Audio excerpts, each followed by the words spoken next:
Hi everyone. Welcome to my walkthrough of my new device, Natural Selection S. And I also have another device called Natural Selection P. And they're related to each other. They have a very similar functionality, which deals with this idea of evolving presets together. And basically, this one has an internal synth. So this one's an instrument, and the other one works as an audio effect that you put it next to other instruments and effects to change their parameters and evolve them. So I'll describe what I mean in a second. How this video is going to go is I'll kind of start out just kind of demonstrating the topic and the central subject of the device and kind of jumping around a bit to do that. And then after that's kind of conveyed, I'll just go through each section and explain the parameters. So just hang in there. It's a pretty in-depth device. I'll try and do it as quickly as I can, but it's probably going to be a long video. Okay. So what do I mean by evolving presets and stuff like that? Okay, so I'll just do a demonstration to show you a working example. So here's the synth section in this tab. And I just click this tab at the top. There's also a rhythm section for a rhythm generator, an effects section for effects. And here in the synth, it's just like a classic poly synth. I'll get more into that later. And I'll touch on these other tabs in a moment. So here we're in the synth, and if I play some notes on my keyboard, you can hear it's a sine tone, and I can change that to different waveforms. We also have other options, but I'll get into that later. Okay, so it's a sine tone. And let's say I go into this family tree tab here. So now I'll explain, this is the section where you'll kind of evolve and change presets and add them. And here's what I mean. So basically, it says add seeds to start. So we have this sine tone sound, and it has a certain envelope and all that. So when I press add seed, which I'll do now, this shape appears, and this represents the current patch or preset we have. This sine tone with the envelope and the modulation and everything. So what this device does is kind of evolve presets by having them breed with each other. So we need more of them. So we have this one, and we need other ones to make a new generation. Rather than change a bunch of parameters, now I'll just drag in a preset to do that. I'm going to press this button, and I'll explain that later. It's basically to keep the current tree I'm building. So I just dragged in a preset. And let's say I want to add that preset to this new generation I'm building. So I press add seed, and here it is. And we see it looks a little different than this one. If I click here, it loaded that preset. So at this point, this is just like kind of more visual preset system, but I promise you there's more to it. Let me add one or two more. Let me add like a mallet. I don't know what. Okay, here's a mallet. It looks similar to this one, so they must have not too many different parameters. And then I'll add a weird one, maybe. Let's see this one. Okay. Well, it doesn't look crazy different, but a little bit. Okay. Almost looks a little like this one. Maybe they're related. So right now we have these 4 presets, or seeds, as they're calling them. And like I said, to evolve presets, we kind of have them breed with each other. So we need to make a new generation. And what happens when I press this button is it'll create a new set of presets that will mix these presets together.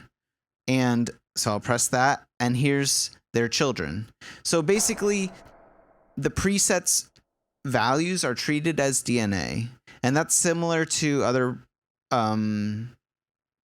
devices on the market like Synth Plant, and I have another one called Green Forest that does that. And so we're treating the values like DNA conceptually, but I guess the unique part about this device is we just kind of mix the DNA of different presets together to get new ones. So I'm selecting this one, and if I go into, this is the view of the current children of the new generation. But if I click this here, we're able to see all the generations. Right now there's just 2. And I don't know how well you can see, but there's these 2 little lines here that connect this to these 2. And that's because these 2 presets are this preset's parent. So if I click these, we should be able to hear a mixture of the presets. So this is like the sine, tone, and something else.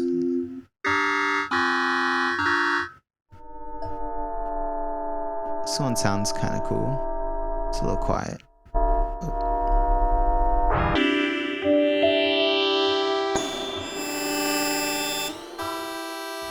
Okay, so basically we created new preset sounds from the old preset sounds.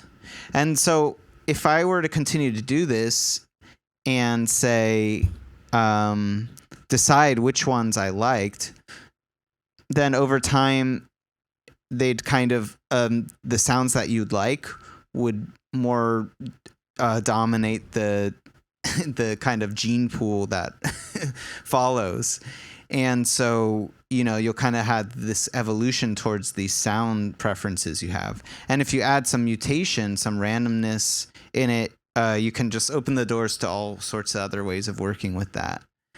And so that's kind of the essential idea without kind of even going too much further into this. You're kind of just choosing sounds you like. So if I choose, let's say I like that, I guess.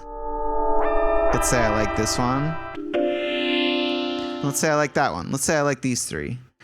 And now if I press new generation again, we're going to create another new generation with these 3 breeding together. But also, they're going to breed with this generation back here. And you can change that. But for right now, all these 4 and these 3 are all going to breed together to make a new generation if I press this button. And so that's going to be a good amount of children. So I'm going to press it.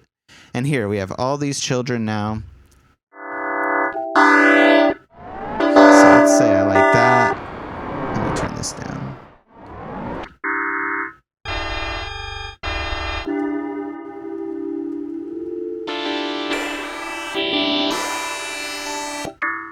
Yeah. So let's just say I like these and I press new generation. Now we have a lot. Anyway, and you can omit some. Anyway, I'll get it more into the details in a moment, but that's the main concept. And the other device basically does that, but the presets are devices you put it next to instead of an internal synth. Great. So that's the main concept. At this point, you could probably even just play around with it and figure out the rest of the device. But now I'm going to dive into deep detail about each section. I might make additional videos if I can't go into deep enough detail in a reasonable amount of time. But yeah. All right. So I'll start in this section that we're already in and get more in depth, and I'll go through the tabs and explain how each section works. So as you already know, this section is just for viewing these kind of different preset trees, so to speak, that you're making, family trees. And one view, this one is viewing the current generation, and this view is viewing all the generations that you can go between. A quick thing to switch between these views is if you're in this generation view, you can click in a blank space and it'll jump to this family view. So that's just a quick way to go navigate between these. And if you click a generation, it opens it. To select the children to pass on their DNA or toggle the selection, you just double click them. So if I double click this, now it's lit up, and that means that when you press new generation, it will be part of the gene pool in the new generation. So if at some point you don't want it to be part of there anymore, you can deselect it. And if you want to remember which ones you liked, you just click and drag up and down to make them bolder, and this increases their rating. So if you just deselected, I can still see that one I liked. Also, when you increase the rating, it increases their chance of reproducing, because basically, like this one, you already see there's a lot. It maxes out at 40 because there's just not space. And so what happens is it chooses only certain children to pass through, and if you have higher rated ones, they're more likely to get chosen. So the rating also affects their them getting chosen. So if you don't want that to affect that, you don't want to rate them up. So just keep in mind. Okay.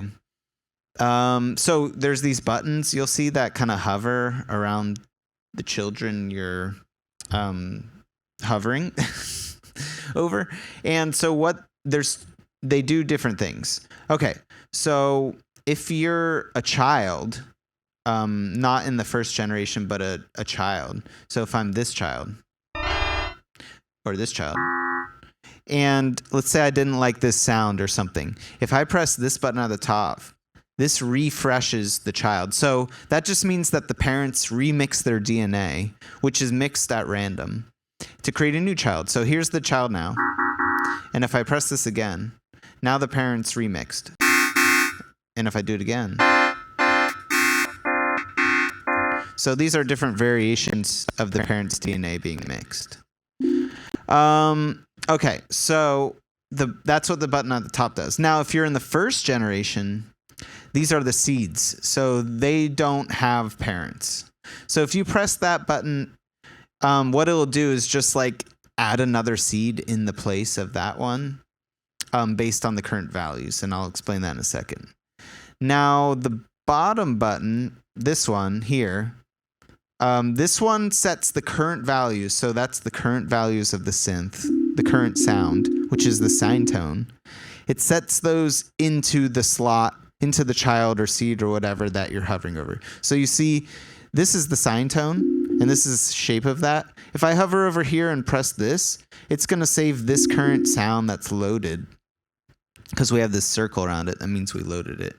It's going to save that into here. So if I press this, now it looks the same. And if I click here, it sounds like the sine. So that's what that does. So if I open this DNA and wanted to tweak something, like turn it actually to that and the filter resonant, mess with the filter a bit, I could go back to here and press this button, and it would save those values back into here. So now if I click back to here, it sounds like those changes I just made. So this button is to save those little alterations, or you can use it in different ways, but it's to save the current values into the current child or seed.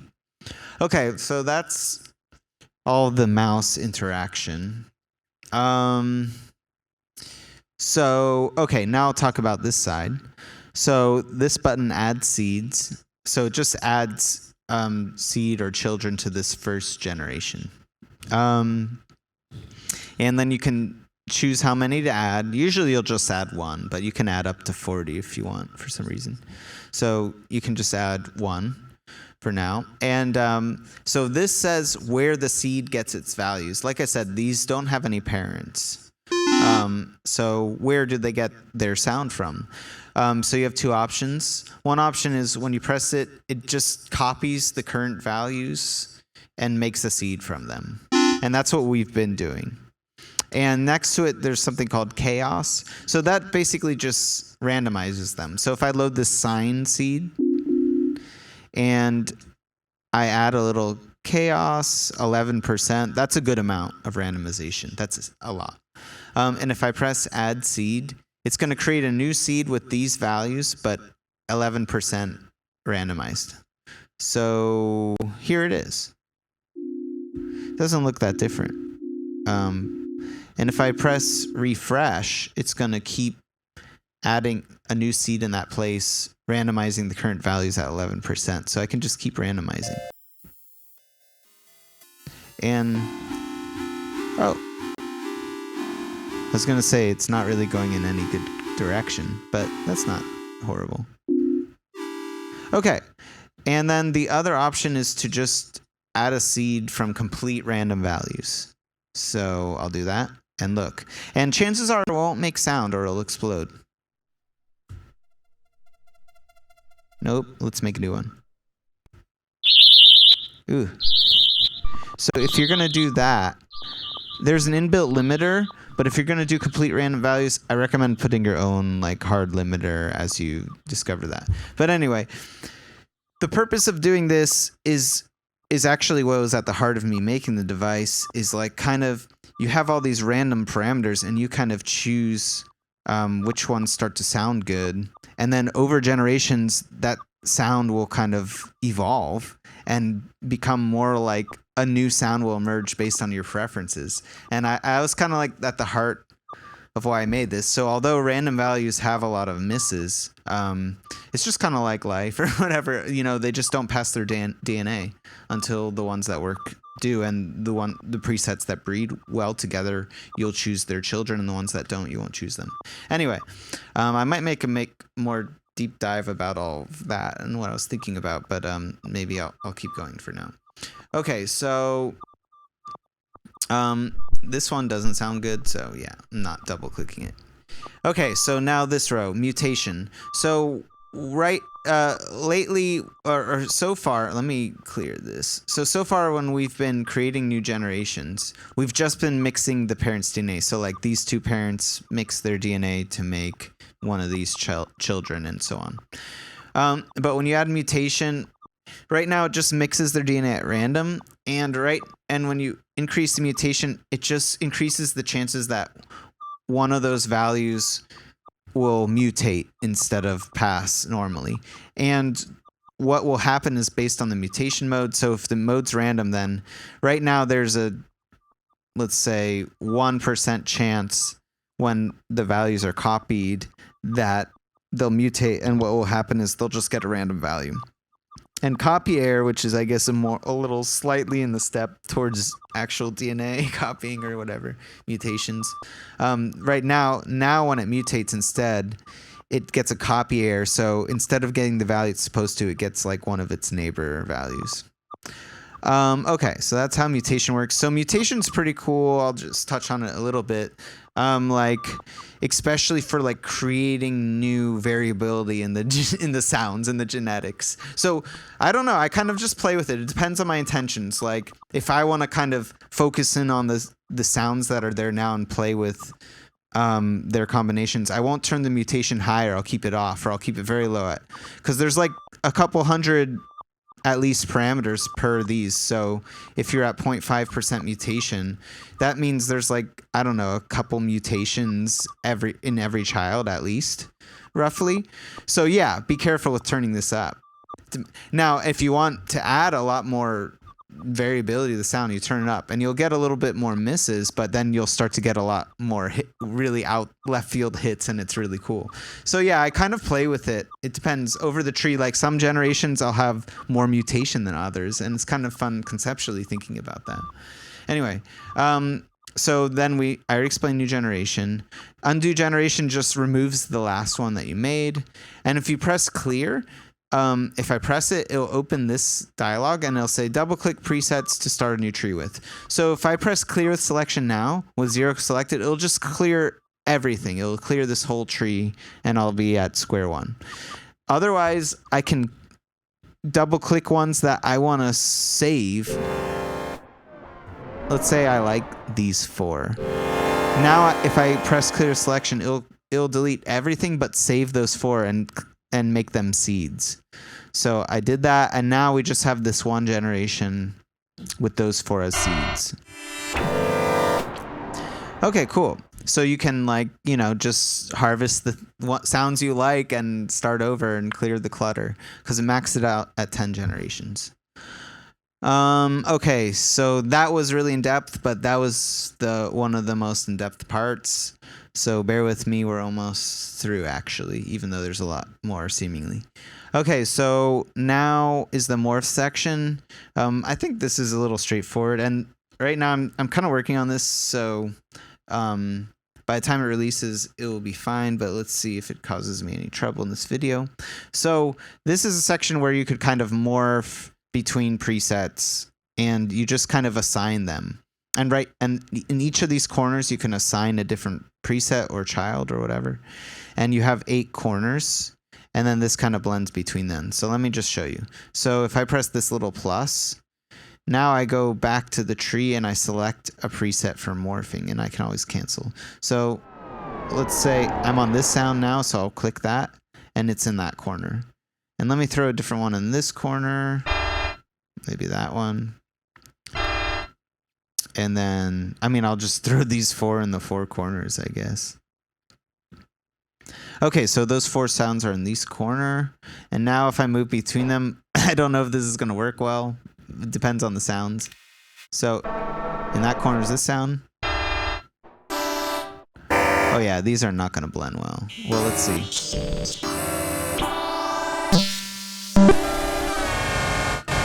Yeah.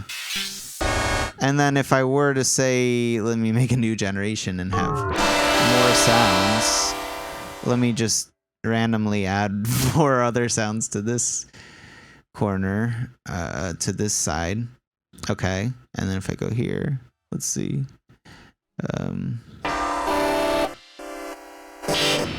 Yeah, these do not blend well. Okay, let me go. And then this center thing blends between the sides. Okay, that was really underwhelming. But hopefully you get the idea. And if you simplified it, especially like if it was just a slight variation between one sound, then it could be really cool, and you can modulate, you know, all these things and have some kind of macro system almost. Okay, so one important thing is that, let's say you found this. Also, you could just use this to find new sounds between different ones. So let's say you found a sound you liked. Like, let's say I found somehow a sound in here I liked, which is proving hard. All right, let's pretend I like this. That's all right. Okay. Now, right now, these values actually aren't shown on here, and that's like totally to save performance and all, and amongst other reasons. But anyway, so because these values shown aren't what's currently morphed. They're whatever was last loaded or whatever. So let's say I wanted to save a preset and I liked this sound, or let's say I wanted to add a seed with the current sound.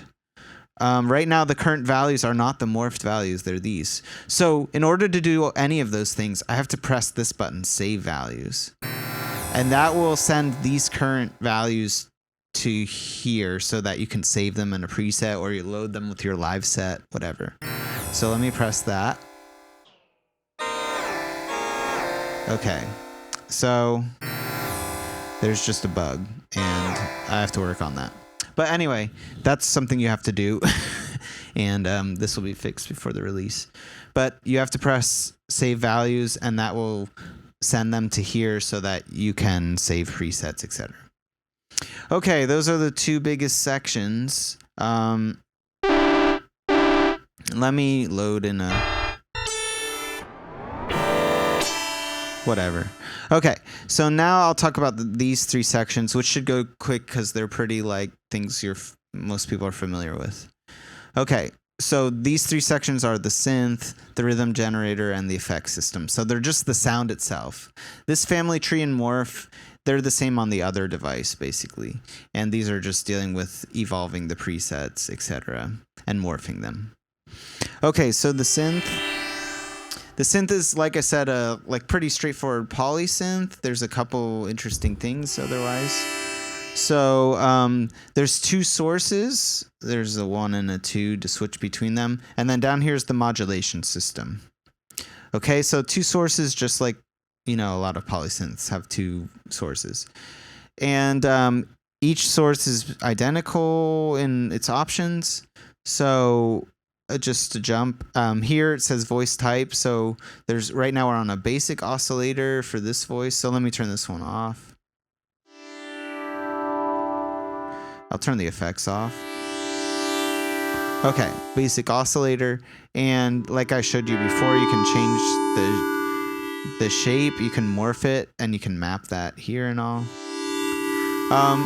There's other voice types like a resonator. Let me turn this envelope.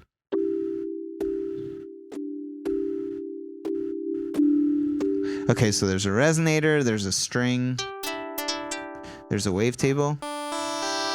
And the wavetable, you have a bunch of wavetable options that you can change the position of, and then there's a noise oscillator. Okay, so yeah, the basic waveform, you have an FM option. So if I go to the sine, maybe it's better. And a ratio. Okay, and you also have this FM for the wavetable too. You don't have it for the other ones. For the resonator and the string, you have an exciter down here. With white and pink noise options. The resonator has a bandwidth. It's like a decay option. And the string has a decay and a damp.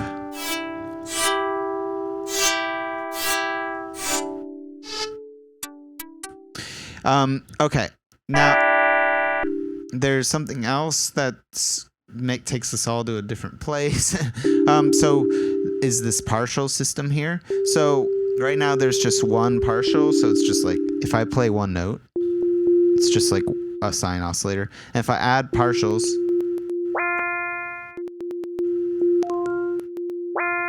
sorry, there must be some modulation on here that's making this weird. Let me just, in that preset we had made, let me just load in a blank.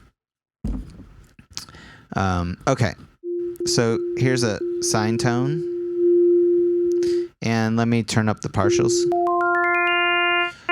Okay, so right now it works just like partials, like harmonics. If you don't know that, probably just, I won't explain it here because we're pressed for time. But yeah, it adds partials. The cool thing about it is that you can change the spread and bias of them, which is like the spread is changing kind of how it kind of scales the frequency step between each partial. So right now at 100% it's just normal, and I can scale it and get inner harmonics, which is really cool for a resonator. When you have partials, you can make it different mallet sounds. And then the bias kind of exponentially slopes that too, so it can cluster the partial spreading at lower or further partials. So yeah, you can actually do with that a lot of physical modeling stuff and cool weird effects, even unison kind of sounds. And tone just kind of is the balance between the higher and lower partials. Cool. So yeah, see if you spread it low, you can do beatings and all sorts of stuff. Okay. That's the partial system. That's that. Transpose and fine tuning. ADSR, pretty straightforward. And then here you have the gain for this source, how much sound to send to the two filters. So there's two filters. This is the gain to each filter. The filters are identical. So here's a filter. There's a low pass filter. There's low pass. There's basic shape options. There's a ladder options in here, which are also straightforward, I think. And then here at the bottom, there's a vowel filter. And just changing that to make it better. And yeah, so you can change the format and shift it.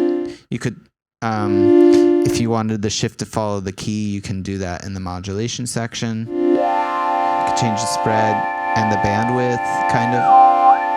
Yeah, so that's how that works. And And okay, so and then you can do portamento. And this controls the voices of the synth itself. There's a limiter here that's mainly for like when, especially if you're chaos, exploring the family tree. If you don't want the limiter to get in the way of the sound, turn it off. I tried to do a lot of the presets so the limiter won't really affect them, but some of them it can.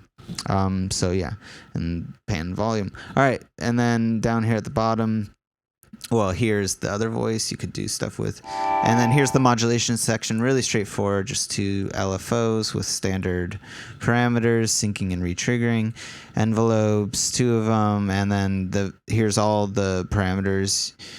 You can modulate the source, the modulation sources, so you can see them all here. The sprays are two random values created at the start of every voice, and here's the velocity and all. And then there's two destinations each, and you have a bunch of options for each source and filter. Okay, so that's the whole synth.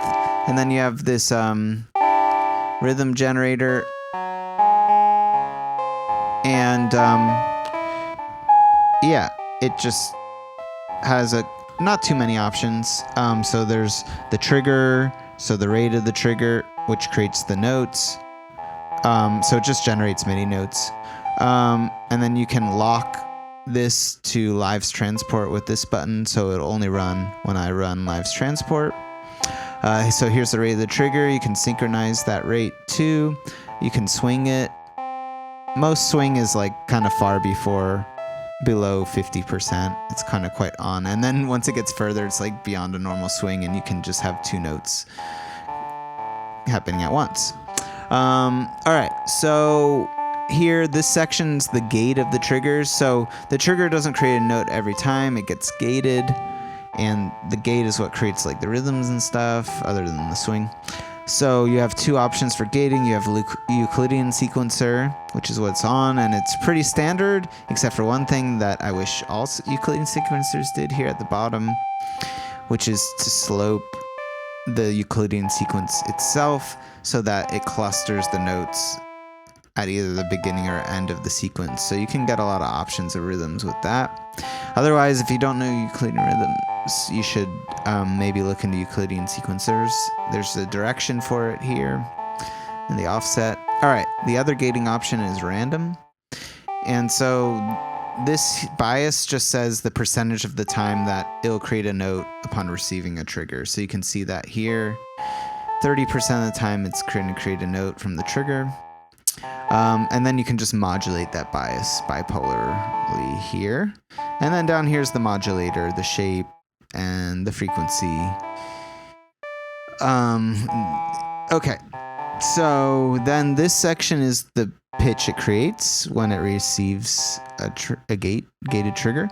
So right now it just creates a random pitch, and you just set the low and high range here to create a random note in. And then this is an exponential slope of the range. And then here's a little scale quantization that it goes through. And yeah. And then here is just, oh, nope. Then this other section is just a step sequencer for the pitch, or a pitch. So you can just change the steps and just change the pitches.